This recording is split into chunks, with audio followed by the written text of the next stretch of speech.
Yeah.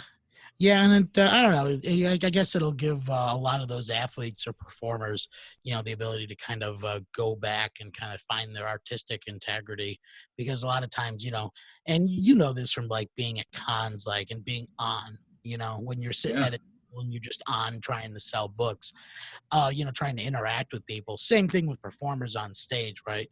You go on for so long and you kind of like. I don't know, you kind of become fatigued from it. So I have a lot of hopes that, when these when live TV sports shows come back, they're Mhm. gonna have I don't know, a new perspective to kind of go off of. Yeah, I hope so. I mean, because without the fans, they're going to have to to your point, they're going to have to concentrate on on themselves and their capabilities and so on. And maybe it's a little less distracting. Maybe it's again, maybe some of that energy levels robbed from them from getting from the fandom being absent. I don't know. It's changing everybody and their everything we do. And I don't know. It's people are still interested in it, and that's a great thing. But yeah, it's still unnerving to see crowdless stadiums right now, and it just it's like, man, what the hell's the point? Yeah, But it's to make yeah, money. yeah. And I feel like, well, I mean, I don't know. We were talking about all these creators that are going to be hurting, and that's Yeah. the one thing I will say is I feel like you're like the John Mayer of comic books, right? John Mayer, he like phenomenal blues guitarist. Like I will give that man all the props. That John Mayer Trio CD he did was, or that John Mayer Trio album, I should say, is a No, phenomenal piece of work. But he for came sure. in and he just kind of sold out and made as much money as he could. And then he found his integrity. Similar to you, you went out of your way to find a career before you got into comics, before you started taking that creative route. So, you've never really been, that starving artist type. And it gives you a greater perspective, I think. Well, again, I got in, late in the game. I've always had a love and a passion for, for storytelling, science fiction, and comics. It's been, something I was, corn fed on as I was a kid and grew up on it. And, it's part of me. It's part of my DNA. But at the same time, it's like I, I don't see myself in any way, shape, or form as an artist. I'm just not. I'll just say it flatly. I'm not that pretentious, and I just don't have any desire to be so. Because otherwise, if I look at it that way, it robs me of some of the fun that I'm having. And I'm here for the thrill of it, and the entertainment factor. So I'll consider myself an entertainer before I consider myself an artist, because again, the objectives are real clear in that sense because I'm doing it for somebody else. Right. And I mean, that's that is like such an anti-writer thing to say, because most like writers you meet, and I don't want to say just comic book writers, but most writers tend to be that pretentious kind of like, brooding artistic type that takes their work way too seriously. And I mean, particularly if you're working in like the comics field, man, you're writing funny books. Have some fucking fun with it. Yeah, exactly. I mean, this is your medium. This is your canvas. Enjoy yourself. Get something. And again, the artistry in that. If you're hyper focused on it, you're not going to enjoy yourself. And you'll only wait for the feedback of others. First, do it for yourself, entertain yourself, and then bring others along for the ride. Man, that's half the fun. Yeah. And yeah, I mean, I've never, again, never over glorified, whatever I've written. I'm not in love with my words, but I do enjoy a good story all the same, and again, I'm, cycling that through, with other people saying, hey, what's your thought of this? What's your thought of that? So I'm always, how do I put it? I'm sampling it out before I actually even write it. So I'm just taking the ideas, saying, hey, here's my angle. What do you think of this? And if I can get them, to kind of like veer off and their eyes wander, then I'm into something because I know I've tapped into their brain and their imagination. I'm like, okay, they're starting to enjoy it too. So Right. that's, that's oftentimes my goal when I actually write, is really kind of throw people off, but at the same time give them, a form of escapism and a form of entertainment, and hopefully make them laugh a little bit. Shit, we can't give people enough laughter in the world right now. Yeah, I'll agree with you on that one. People need a break from the outrage. I feel like Yeah, everyone's outrage meter is just ran on empty for like the past year and a half. And I mean, I feel that there's just this general angst in the air, which I mean definitely comes from the uncertainty, yeah, right? I mean, absolutely. this is a once in a generation pandemic, and I mean, gosh, hopefully a once in a generation depression that we're going to go through. Uh, but with that uncertainty, people are Mhm. going to be stressed, and that's the importance of storytelling. That's the importance of writing, right? To give people that escape from their lives, Yeah. and I guess that's the beauty of comics as well, because the characters, they're always so fantastical, right?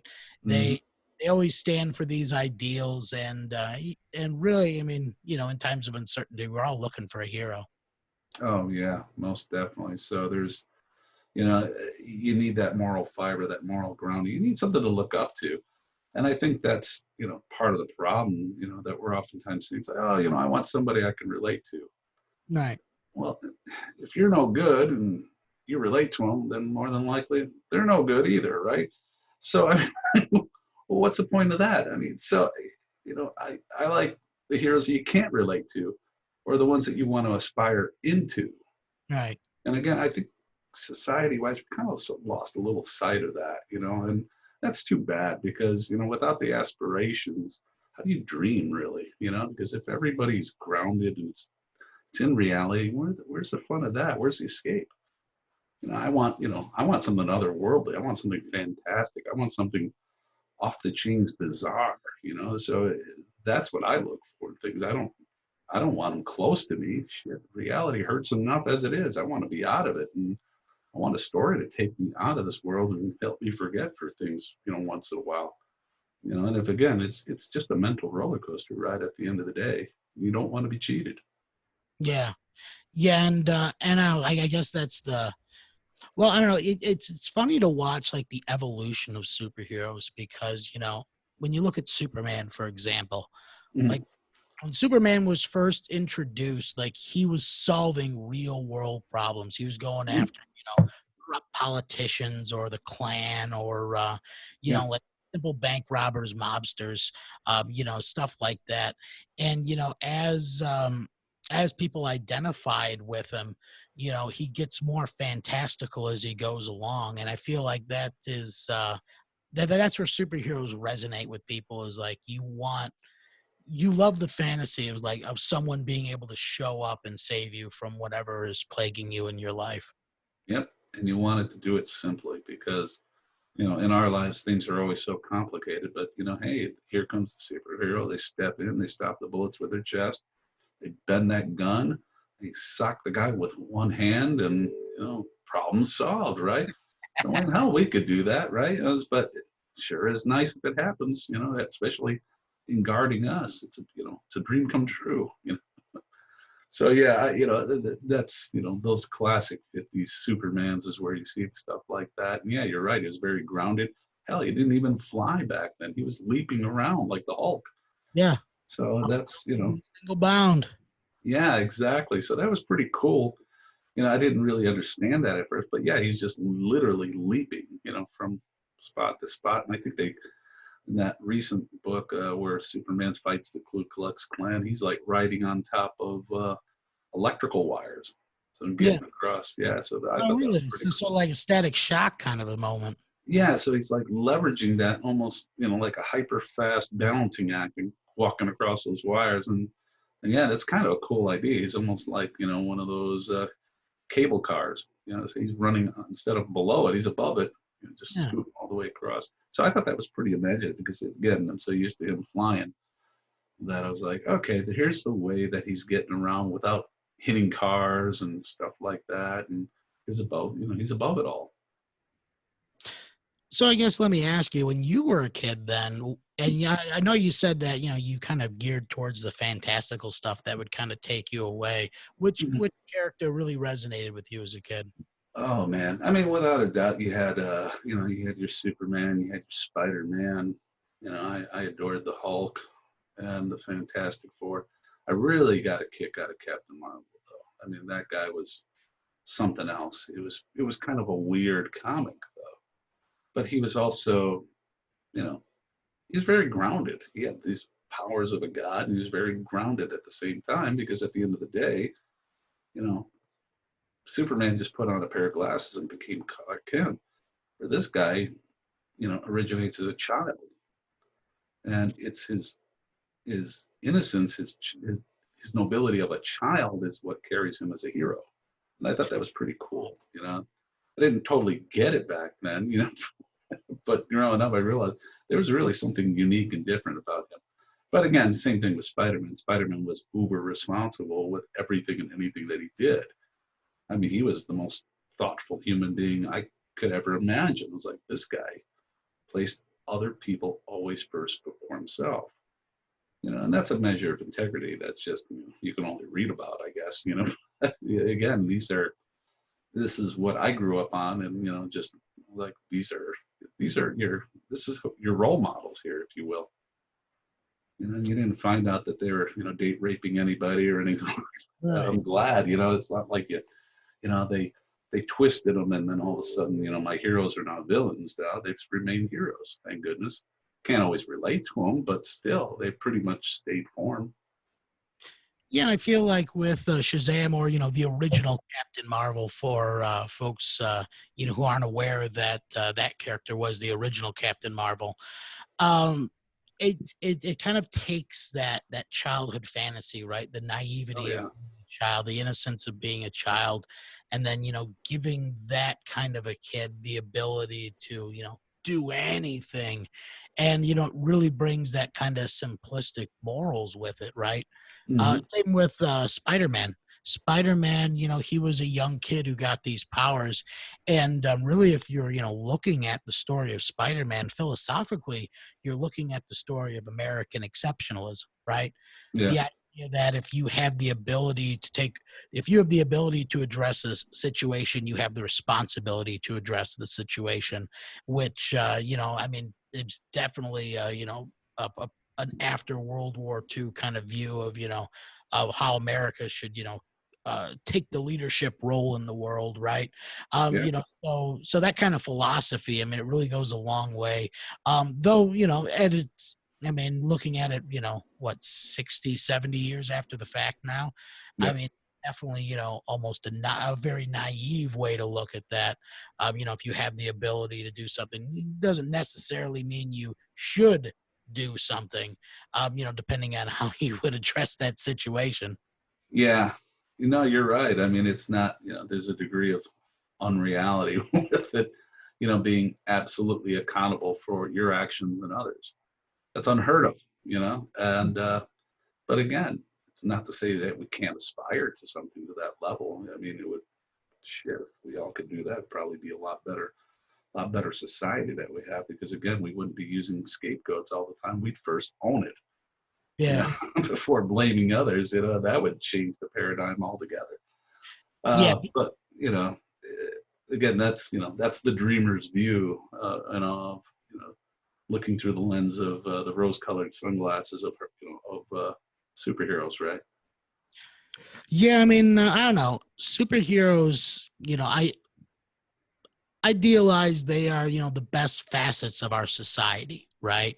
hmm I feel like that's where comic books really fell off, was when they started to deconstruct that, which, a lot of people look at as one of the best, eras of comic books. And it was for, hmm a couple of years in the late 80s and the early 90s. Oh But yeah, kind of gritty interpretation and deconstructionist view of these superheroes, I mean, it really just stuck around. And that's where, I came into it, and I hmm found my way into superheroes, through like the Fox Kids cartoons in the morning, right? oh yeah.